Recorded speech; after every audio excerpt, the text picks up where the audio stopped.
Bonjour à tous, heureux de vous retrouver sur Paris Turf TV pour votre quotidienne reçue 5 sur 5, l'émission du Quintet Plus et du 5-5. Pour m'accompagner aujourd'hui, Paul Roland, Casabianca. Bonjour Paul Roland. Salut Philippe, bonjour à tous. Alors Paul Roland, direction Compiègne, un 2000 m, corde à gauche, on parle un peu de ce tracé? Oui, bon, on retrouve 18 belles demoiselles âgées de 3 ans dans ce handicap assez touffu, il faut se l'avouer. Il y a pas mal d'inconnus, mais sur ce parcours de 2000 m assez coulant, j'ai privilégié les petits numéros de corde pour faire l'arrivée, je pense, donc j'ai fait cette sélection en partant de là. Bon, justement, on va voir votre sélection, on vous écoute Paul Roland. Alors, j'ai jeté mon dévolu sur le 12 Flambeuse, le 6 Sakira, le 5 Netsuke, le 14 Master Mambo, le 3 Demoiselle d'Avignon, le 15 Kunawara, le 16 Isalia et le 4 Pretzel. Alors le 15 Kunawara, c'est chacun, on le prononce comme on veut, Voilà. C'était pas simple. Kunawara. Bravo. Magnifique. Merci Philippe. Allez, on rebondit sur votre sélection, le numéro 12, votre favorite, ce ne sont que des femelles, je vous le rappelle, Flambeuse. Moi, je suis pas surpris, Flambeuse de votre part, mais ça, on en reparlera en antenne. Déjà placée à Compiègne, on a l'impression qu'elle cherche un tout petit peu sa course. Vous avez tout compris, Philippe, sa musique le prouve, elle tourne autour du pot. Elle s'est classée 4e sur 1800 mètres ici même, dans cette catégorie. Là, elle est en 32 valeurs, elle est rallongée de 200 mètres supplémentaires, je pense pas que ça va la déranger.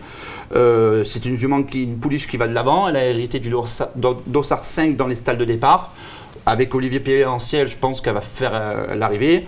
Carlos Lafomparia, son entraîneur, est également confiant. Je le suis également. Pour moi, c'est une bonne base de l'épreuve. On l'aura compris, tous les feux sont ouverts pour ce numéro 12, Flambeuse. On va lui opposer le numéro 6, Sakira, et non pas Shakira. Attention, pas pareil. Il n'y a pas de H. Il n'y a pas de H. Pas ridicule dernièrement à Bordeaux. C'est logique de la mettre en deuxième position. Oui, et l'autre jour à Bordeaux, c'était une rentrée. Donc, elle est 4e, dans un handicap qui tenait la route. Donc, voilà, cette fille de King Sasa a effectué une bonne rentrée. Elle a été un peu lente au départ. Elle était peut-être sur l'influence de son sexe, selon les dires de son mentor. Ça.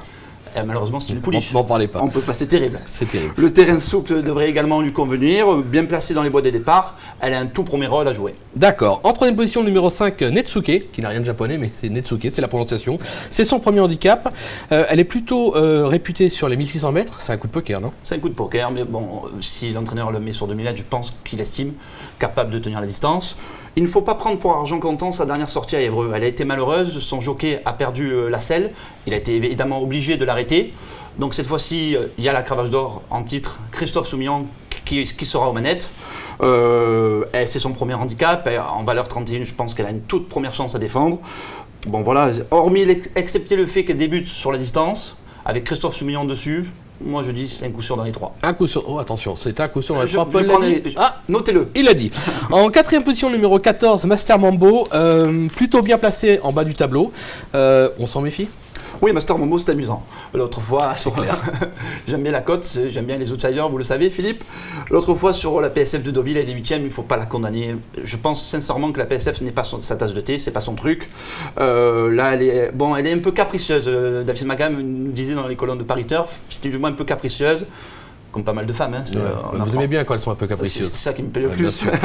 Mais voilà, l'autre jour, il y avait une course référence cet été à Clairefontaine, en terrain lourd. Elle est 4e dans un handicap assez relevé.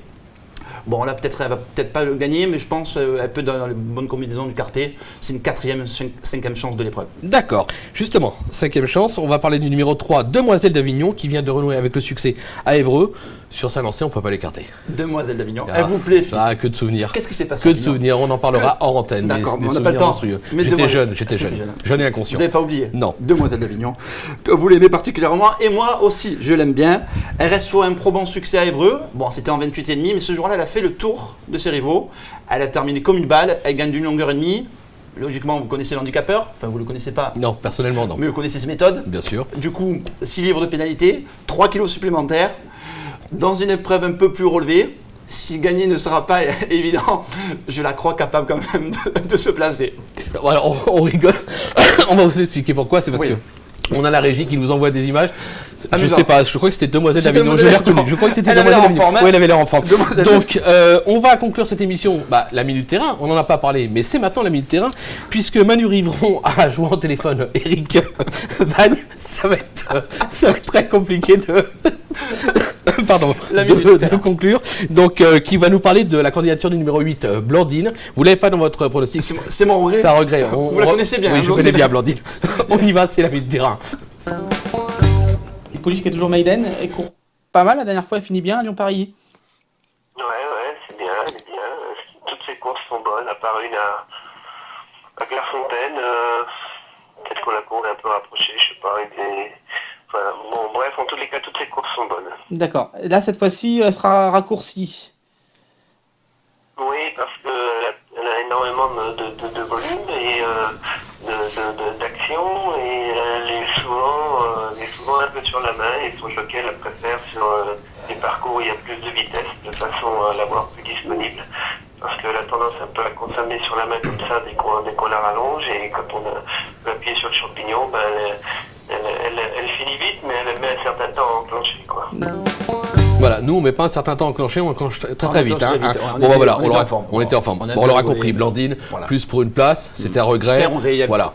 Il fallait faire une sélection en 8. Exactement. J'en ai choisi 8, bon, on verra bien. On verra bien. Je suis confiant. Vous êtes confiant et je suis également confiant. Merci beaucoup, Paul Roland, pour cette émission.